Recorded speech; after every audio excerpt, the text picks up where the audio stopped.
I joined ريماكس من 4 شهور.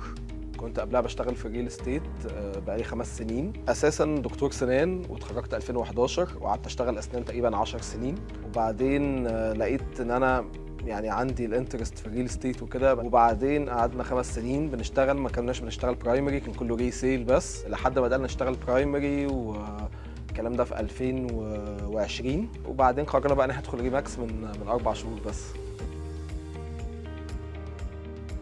اللي خلاني اموف الصراحه ان انا كان عندي مشكله في تعيين الايجنتس، لان انا ببقى مش يعني عندي دي كانت فيها كنت عايز اكبر بطريقه معينه، بس في نفس الوقت مش عارف اعملها ازاي. هل اجيب ايجنتس كتير اقعد اجرب شهر 2 3 ويمشوا، ولا ان انا اسهل ان انا اخد الايزي واي واروح اخد فرانشايز كبير لبراند نيم كبير او يعني معروف لكل الناس. لما اخد الفرانشايز ده هقدر ان الايجنتس هم اللي يجوا عندي، مش انا اقعد ادور على حد كويس. انا بسافر بره كتير، كنت بشوف اللوجو بتاعها كتير في اماكن بره مصر. يعني بدات ان انا ادور واشوف اسمع، يعني اشوف ريماكس، لقيت ان هي بقى لها 10 سنين، اقدم فكره بتاعه فرانشايز في مصر، فحبيت ان انا اجوين.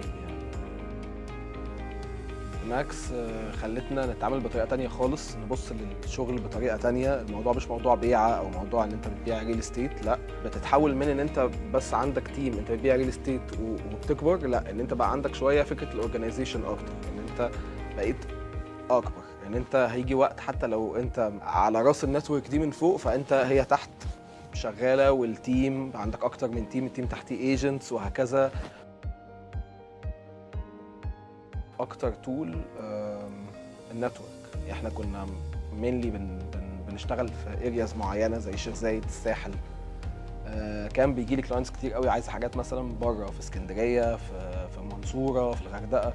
فما كنتش بقدر ان انا اعمل ده، ما كانش عندي الوقت ان انا ادور او اعرف كل البروجكتس اللي موجوده. بس في حاله ريماكس موجوده في كل مكان، موجوده في كل سيتي، موجوده في كذا حته بره مصر وجوه مصر.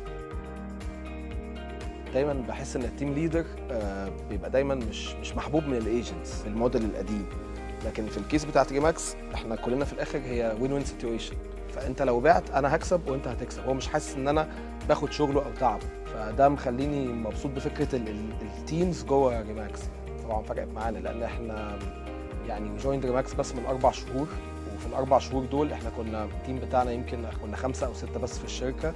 احنا حاليا تقريبا اراوند 17 او 16 ايجنت في 4 شهور. فقدرنا ان احنا نجيب ايجنت مش بس ليهم علاقه بالريل استيت، ابتدى يجي لي ناس تانية. يعني ابتدى بقى عندنا اكتر، عندنا 2 صيادله، عندنا 2 اسنان. ابتدت الناس حابه لان بيجوا على الاسم نفسه.